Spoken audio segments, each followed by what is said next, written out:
who's somebody you're higher on as we've been watching these playoffs?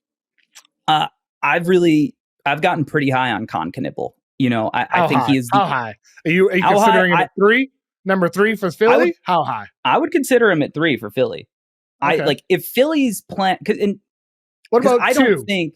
Would you trade down if you're the Spurs? No. Okay.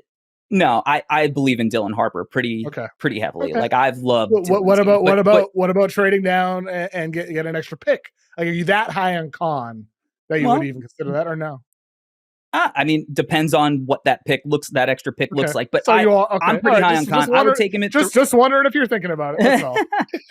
No, I think 3 is a completely viable option for him, especially given the fact that we probably think that Philly wants to win right away. I mean, you would think that with Embiid, as long as he's there, and Paul George, that you want to compete. If we're looking for a guy who we think could possibly step in at that and be ready at this point and play off of those guys seamlessly, I think Kon's a pretty safe bet for that. He's like the ultimate connecting glue guy. But I think he's got underrated self-creation ability. I know that, there wasn't a ton of dribble jumpers at Duke, but if you look at him pre-Duke, he was taking and making those shots. So I think that he gets there. And then you look at the rest of the shooting numbers, and, I just feel more confident about him over a guy like Trey Johnson, who I think he shares a lot of similarities to. Because I just think that his decision-making is a lot quicker. He's not always looking to get a bucket. He's looking to make the right play.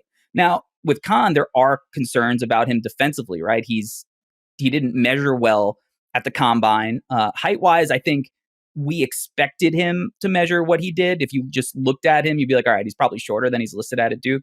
But the wingspan's nothing to write home about. He's not like super quick laterally. But I do think he has the feel or the IQ, however you want to classify it on that end, to be in the right spots.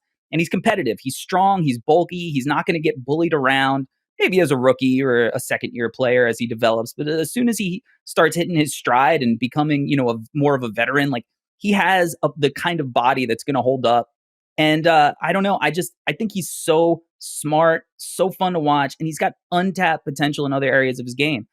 If you watched him and Malawach run ball screens, you're like, this dude's feel running pick and roll is really high level, but that wasn't really asked of him. But when you look at Duke's roster, like they didn't have a point guard. Like Tyrese Proctor, we thought was this playmaking point guard coming in, and he never proved to be that. So Duke had to rely on Kon and Coop to make a lot of those high level reads, and they stepped up as freshmen. So I think that he's just a winning player who's going to play in a lot of winning basketball games. And I think he's got a shot to play earlier than a guy like Reed because he's got better size. Yeah, better size. He only measured at 6'5", as you said, 6'7" wingspan. He's not especially long by any means, but the body, I feel confident with him becoming a guy who can survive defensively. And, you bring up the dribble jumper with him. He did not shoot well off the dribble from 3. Didn't shoot a lot of mid-range, which was part of Shire's offense. But I just you're betting on touch, man. The dude's a knockdown shooter off the catch. He's a knockdown free throw guy. He's knockdown, elite touch. And so with him, I think it's only a matter of time. Exactly.